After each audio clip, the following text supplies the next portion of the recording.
Ну это, блядь, хит нахуй, пиздец, спиздили технику, блядь.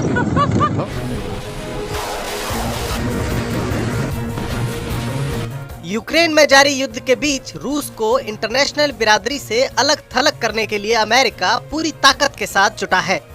इस जंग के हालात इतनी तेजी से बदल रहे हैं कि एक हफ्ते पहले तक रूस के साथ भारत के खास रिश्तों की अहमियत को समझने की बात करने वाली जो बाइडेन की सरकार अब भारत और रूस की दोस्ती में दरार डालने के लिए हर वो पैंतरा आजमा रही है जिसकी उसे जरूरत है।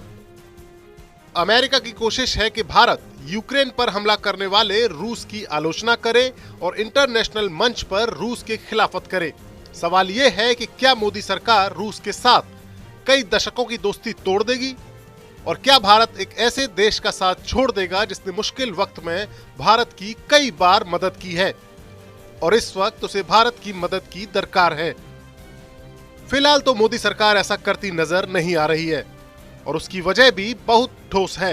अब हम आपको बताते हैं कि कैसी है भारत और रूस की दोस्ती और कितनी गहरी हैं इसकी जड़ें, जिन्हें खोदना अमेरिका के लिए मुश्किल है।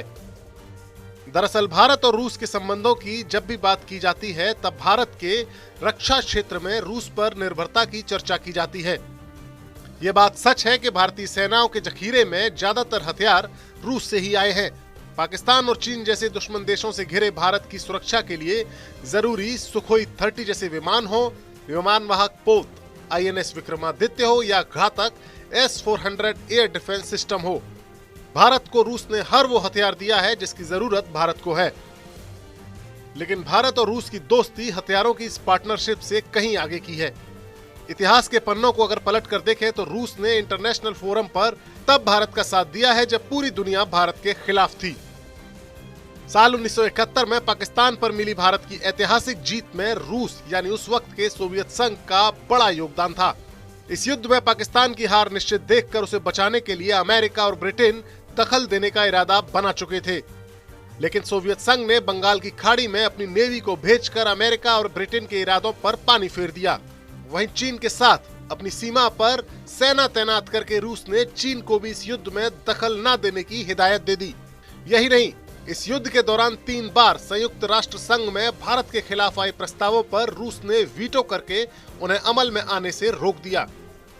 इसके अलावा 2 बार कश्मीर के मसले पर और 1 बार गोवा की आजादी के वक्त रूस ने वीटो करके भारत की मदद की थी। आजादी के बाद भारत के विकास में भी रूसी मॉडल का बड़ा योगदान रहा है।